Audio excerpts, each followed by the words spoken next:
প্রিয় দর্শক, আসসালামু আলাইকুম। আমরা যাচ্ছি কংলাক পাহাড়ে। আর কংলাক পাহাড় বাংলাদেশের রাঙামাটি জেলার বাঘাইছড়ি উপজেলার অন্তর্গত সাজেক ইউনিয়নে অবস্থিত। এটি সাজেক ভ্যালির সর্বোচ্চ চূড়া। সমুদ্রপৃষ্ঠ হতে এর উচ্চতা প্রায় 1800 ফুট। যান্ত্রিক শহরে কোলাহলে পেছনে ফেলে নির্জন বাতাসে মন ভরাতে প্রতি বছর অসংখ্য মানুষ ছুটে যান পাহাড়ে। পাহাড়ের বিশালতার কাছে নিজেকে সঁপে দিয়ে মনকে দুদণ্ড বিশ্রাম দেওয়ার চেষ্টা করেন অনেকেই। যারা ট্রেকিং করতে ভালোবাসেন তাদের কাছেও পছন্দের শীর্ষে থাকে পাহাড়। আর পাহাড় বলতেই আমাদের চোখে ভেসে ওঠে পার্বত্য চট্টগ্রামের সুবিশাল পাহাড়ে ঘেরা জনপদের কথা। প্রতি বছর অসংখ্য পর্যটক আসেন মেঘের রাজ্যের খ্যাত সাজেক ভ্যালিতে।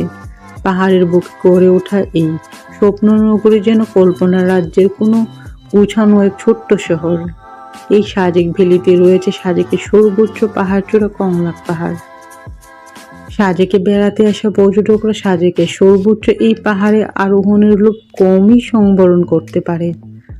আর লোভ হবে নাই বা কেন, কংলাক পাহাড়ের পাদদেশ থেকে হাঁটা শুরু করে ধীরে ধীরে যখন পাহাড়ের চূড়ার দিকে যাওয়া হয়, পাহাড়ের লিলুয়া বাতাসে এক স্বর্গীয় শান্তির পরশ বুলিয়ে যায় শরীর মন জুড়ে। পাহাড়ে ওঠার কষ্টকে পুরোপুরি ম্লান করে দিয়ে চূড়ায় অপেক্ষা করতে থাকে ভোরের সূর্য।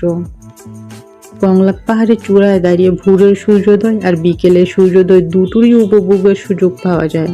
আর বর্ষা মৌসুমে চূড়ায় দাঁড়িয়ে যতটুকু চোখ যায় শুধু সাদা মেঘের ভেলা চোখে পড়ে, মনে হবে যেন মেঘের ভেলা ভেসে যাচ্ছি।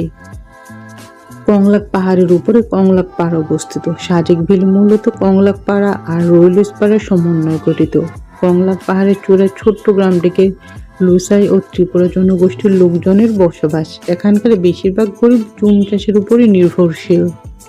তবে এখানে উপরে উঠতে গেলে এরকম বাস নিয়ে উপরে উঠতে হয়, আর এই বাস ভাড়া হচ্ছে 10 টাকা। তো শুনুন ওরা কি বলে।